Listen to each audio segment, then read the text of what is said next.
Welcome to Relaxed Reddit Readings. Today we have 4 Reddit stories for you. Reddit stories that made me question everything. Story 1. My friends ditched me on our planned spring break trip. So my friends just completely abandoned me for our spring break trip we've been planning for months. I'm honestly still trying to process what happened here. Back in January, 2 of my friends invited me on this spring break trip to Florida. We spent months planning everything out, the drive, where we'd stay, what we'd do. I was so excited because this was going to be my first real spring break adventure. I even worked extra shifts to save up money for it. 2 days before we were supposed to leave, I had my bags packed and ready to go. The plan was to drive overnight, leaving at 3 p.m. and getting there around 6 in the morning. I was pumped. Then the day before we're supposed to leave, one of my friends calls me. She's like, "Oh hey, so we decided to fly instead of drive." And I'm thinking, okay, that's fine, maybe a little more expensive but whatever. But then she drops this bomb, they already booked their flights. Without me. When I asked why they didn't include me, she said they thought I wouldn't be able to afford it. I was like, excuse me? You didn't even ask me. You just assumed I was broke and left me out. She tried to backtrack and said I could still meet them there if I wanted to book my own flight. But by then, flights were crazy expensive because it was last minute. Plus, I'd already taken time off work and arranged everything around our original plan. I was hurt and angry, so I told them exactly how I felt.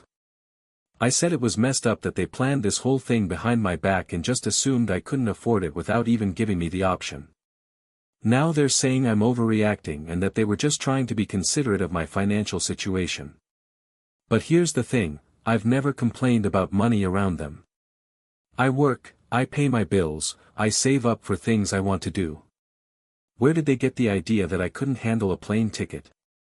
The worst part is, I found out later that they had been talking about changing the plans in our group chat, but they started a new group chat without me. So they were actively excluding me from the conversation about my trip. When I confronted them about this, they said they didn't want to make me feel bad if we decided on something I couldn't afford. But that's not their decision to make for me. I'm a grown person who can speak for themselves. If I can't afford something, I'll say so. Don't just cut me out and make that choice for me. Now I'm sitting here with no spring break plans, having already taken time off work, and my friends are in Florida posting pictures on social media like nothing happened. Am I wrong to be upset about this? If you're enjoying these stories, hit that like button and let me know in the comments which story you relate to the most. Story 2. My little sister started a war over video games. So last night my little sister basically started World War III in my basement, and now my whole family thinks I'm the villain. Let me set the scene for you. I'm 22 and still living at home, which I know isn't ideal, but the basement is basically my space. My parents are cool with me having friends over, and that's where I hang out and play video games. It's like my sanctuary, you know. So last night I had my friend over and we were just chilling, playing some games around midnight. Pretty normal for us on a weekend. Then suddenly the stair light flicks on and I hear this party music starting to play upstairs. Next thing I know, my 14-year-old sister's friend comes prancing down the stairs, strikes this dramatic pose, and announces that now the party's about to start. Look, I get it. Little sisters love to annoy their older brothers. It's like written in the sibling handbook or something. They do this stuff all the time, and usually I just roll with it. But here's what really gets me, whenever I have friends over, they turn it into this whole production. They'll come downstairs, interrupt whatever we're doing, make noise, and basically make it impossible for us to enjoy ourselves. But if I even think about going upstairs when they have friends over, suddenly I'm the worst person alive. The double standard is insane. So when she made her grand entrance last night, I'd honestly had enough. I got up, walked over to her, and told her to go back upstairs. She laughed and said no, this is a family house and she can be wherever she wants. Which, technically true, but come on. I asked nicely one more time, and when she refused, I physically guided her to the stairs. Not roughly or anything, just firm enough to make my point clear. Then I locked the basement door behind her. That's when all hell broke loose. She started banging on the door, yelling about how I pushed her and I'm abusive and all this dramatic stuff. My parents came running downstairs, and suddenly I'm getting lectured about putting my hands on my sister and being disrespectful. I tried to explain that I barely touched her, I just guided her toward the stairs because she was disrupting my time with my friend. But they weren't hearing it. According to them, I should have just dealt with it or asked them to handle it instead of taking matters into my own hands. But here's my thing, why should I have to get my parents involved every time my sister decides to be annoying? I'm 22 years old. I should be able to set boundaries with my teenage sister without running to mommy and daddy. The frustrating part is that this happens constantly, and there are never consequences for her. She can interrupt, be loud, be disruptive, whatever. But the second I stand up for myself, I'm the bad guy. My friend was super uncomfortable with the whole situation, and honestly I was embarrassed. Now my parents are saying I need to apologize to my sister and that I can't lock the basement door anymore when I have friends over. So basically, she wins and gets to keep disrupting my space whenever she feels like it. Was I really out of line here? Story 3. I cut off my sister's phone over $372. So I just disconnected my sister's phone over money she owes me, and now my whole family is calling me petty. But let me tell you the whole story because I think you'll see why I'm fed up. A few months ago, my 34-year-old stepsister called me desperate. She needed $744 for rent, and she needed it right then or she'd be evicted. Being the good sister I am, I went straight to my dad, borrowed the money, then turned around and paid him back immediately with my own savings. Basically, I gave her a loan to keep her from being homeless. She promised she'd pay me back as soon as possible. A month goes by, and she pays back half of it. Great, I'm thinking we're on track here. But when I asked for the other half the next month, that's when things got weird. She tells me she went to our dad and got him to agree to let her keep the remaining money for therapy. Now, I'm all for therapy. Mental health is important. But here's the problem, the money she owes me isn't dad's money anymore. It's mine. I paid him back, remember? When I talked to dad about it, he confirmed that yes, she had asked about using the money for therapy, but he still expected her to pay me back eventually. So she basically lied to me about having his permission to keep my money. That's when she called me with 3 statements that were major red flags. First, she says she doesn't have the money because she's drowning in bills. Okay, I get that financial struggles are real. But then she says she shouldn't have to pay it back because I borrowed it from dad initially, not from my own account. Excuse me? That's not how loans work. The source of the money doesn't matter, what matters is that I'm the one who's out $372. But the third thing she said really got me. She had the audacity to say that she's family and family should help each other without expecting anything back. This from the same person who promised to pay me back when she needed the money. So apparently when she needed help, it was a loan. But now that it's time to pay up, suddenly it's a family gift. I don't think so.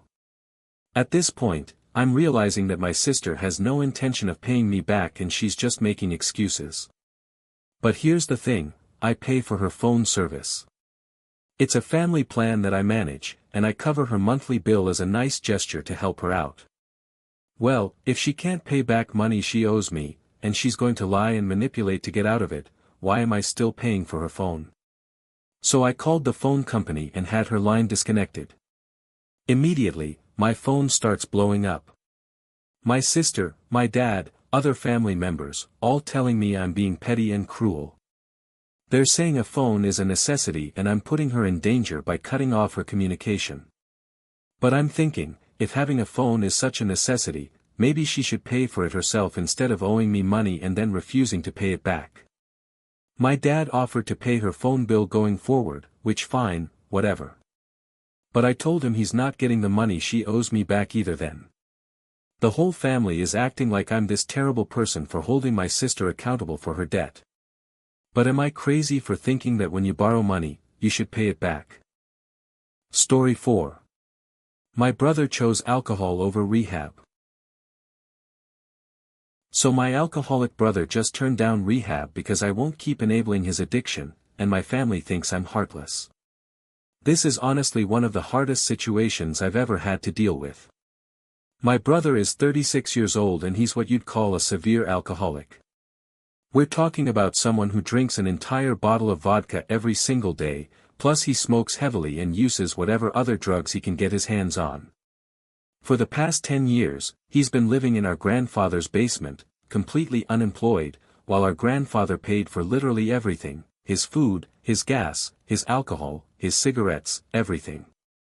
Our grandfather was basically funding his addiction without realizing it, or maybe he did realize it but felt too guilty to stop. When our grandfather passed away a few months ago, I inherited control of the family finances. Suddenly I'm the one responsible for deciding whether to keep supporting my brother's lifestyle. And let me be clear, when I say supporting his lifestyle, I mean I'd be directly paying for his alcohol and drugs. That's not support, that's enabling. So when my brother came to me talking about wanting to go to rehab, I was actually hopeful for a minute. Finally, he's ready to get clean, right? But then he laid out his conditions. He wants me to continue paying for all his expenses while he's in treatment. Not just reasonable things like food and shelter, but his cigarettes, his alcohol for when he's not in the facility, basically everything grandfather used to pay for. I told him absolutely not. If he's serious about getting clean, then part of that process has to involve not having unlimited access to alcohol and cigarettes funded by family money. I said I'd be happy to help him find treatment programs, I'd support him emotionally, I'd help him look for jobs once he's ready. But I won't pay for his addiction anymore. That's when he completely flipped the script. Suddenly rehab wasn't that important to him after all. He started saying he didn't really need it, that he could quit on his own whenever he wanted. All the motivation to get clean just evaporated the moment I wouldn't agree to keep funding his habits. The rest of my family is furious with me. They're saying I'm choosing money over my brother's life, that I'm being selfish and cruel. They think I should just pay for whatever he needs and worry about the details later. But here's what they don't understand: there is no later if I keep enabling him. He's been enabled for 10 years already, and look where it got him. He's worse now than he's ever been. Some of them are saying I should at least pay for the rehab and maybe compromise on the other stuff. But the rehab he's looking at costs thousands of dollars, and he's already made it clear that he's not committed to actually getting clean.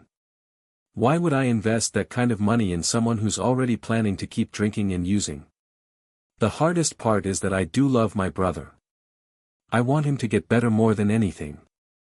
But I've watched addiction destroy families before, and I know that throwing money at the problem without any accountability just makes it worse.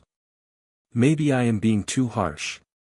Maybe I should just pay for whatever he wants and hope for the best. But I genuinely believe that if I keep enabling him, he'll never hit the rock bottom he needs to hit to actually want to change. Am I wrong to think that sometimes the most loving thing you can do is say no? If you enjoyed these stories, drop a comment telling me which one was your favorite. And if you want more relaxed Reddit readings, make sure to like, subscribe, and hit the bell so you never miss a video. Thanks for watching. If you enjoyed these stories, like, comment and subscribe for more relaxed Reddit readings.